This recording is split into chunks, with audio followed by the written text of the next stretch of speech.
ગામના અંદર ઘણા બધા એવા પ્રોજેક્ટ આવી રહ્યા છે. એ બધી મોદી સાહેબની દેન છે.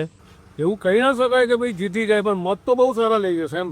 તો ભાજપ સરકાર સારી છે અને કમળ ખીલશે એવો મને આશા છે. સમાજ અમારો છે ને અહીંયાથી અમારે લગભગ 150 માણસનો સમાજ છે. એમ એ લઈને અમારે શું કહેવાનું કે ભાઈ અમારા સમાજના છે અને અમારે સમાજનું કામ કરવું પડે, એટલે અમે 50 લોકો અમારા સમાજના લોકો ભેગા થઈને અમે સમાજનું કામ કરીશું અને એ લોકોને જીતાડીમાં વિજય બનાવીશું. અમે જિલ્લા પંચાયતમાં મુનલભાઈ પંચાલ છે અને તાલુકા પંચાયતમાં ભાવેશભાઈ પંચાલ છે. સમાજ અમારો છે ને અહીંયાથી અમારે લગભગ 150 માણસનો સમાજ છે. હું મિક્સ વાતાવરણ છું. મિક્સ વાતાવરણ. આ વખતે બક્ષીપતની સીટ આવી છે તમારી. એટલે માહોલ સારો છે. ગામના છોકરાઓ છે ને બંને કામો પ્રત્યે લોકો કેવી વાત કરે છે. કહું શું કરો, અહીં તો જે પણ આવે કોઈ કહે કે ભાઈ ભાજપ આવશે, કોઈ કહે કોંગ્રેસ આવશે. શું માનવું છે તમારું? તમારું પોતાનું શું માનવું? કઈ કહેવાય ને, આમ તો હવે આપણે કઈ જ ન કહી શકીએ. કવાંટ એમ કહેવાય છે કે રાજકીય રીતે અત્યારે બહુ જ ચર્ચામાં ચાલી રહ્યું છે, કેમ કે આમ આદમી પાર્ટી વાળા બી એટલી સભાઓ અહીં કરી રહ્યા છે. એટલે એ પણ સારામાં સારા મત લઈ જશે. આમ આદમી પાર્ટી પણ સારામાં સારા મત લઈ જશે.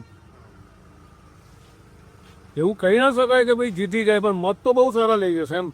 મોદી સાહેબના બધા જાણે જ છે. અત્યારે અમારા ગામમાં પણ ભાજપ એટલે કે મોદી સાહેબનું જે પણ વિઝન છે, સૌનો સાથ સૌનો વિકાસ, આ સૂત્રને શાસક કરતાં અત્યારે અમારે પણ ગામના અંદર ઘણા બધા એવા પ્રોજેક્ટ આવી રહ્યા છે.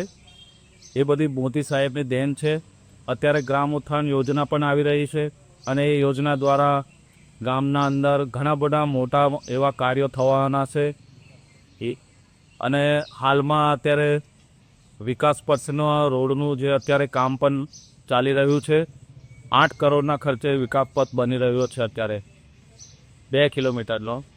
એટલે એના સિવાય પણ ગ્રામ ઉત્થાન યોજના દ્વારા ઘણા બધા એવા કામો છે જે લગભગ ઓછામાં ઓછા 13 કરોડની આજુબાજુના જે કામો છે એ બધા અમે લખીને આપી દીધા છે અને એ પણ મોદી સાહેબની દેનથી ટૂંક સમયમાં શરૂ થશે.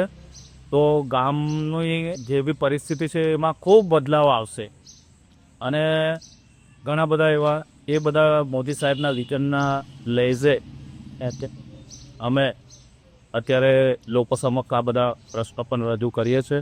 કેવું લાગે કઈ સરકાર આવશે ને કેવી રીતે કામ છે ને હું સલાહ આવે છે પણ બધા પક્ષને કોઈ સમર્થન નથી આપતું. ભાજપ સરકાર સારી છે અને કમળ ખીલશે એવો મને આશા છે. ભાજપનો વોટ તમે કેવી રીતે આપશો ને શું કામ આપશો? મોદી સાહેબનો વિકાસ માણસ ગમે છે. મોદી સાહેબને સારા માણસો છે બધા, એટલે એમનો ઉત્સાહ ઉમંગ કે અમે કમળને મત આપીશું. આપનું નામ? વિરેન્દ્ર કુમાર નગેન્દ્ર પંચોલી.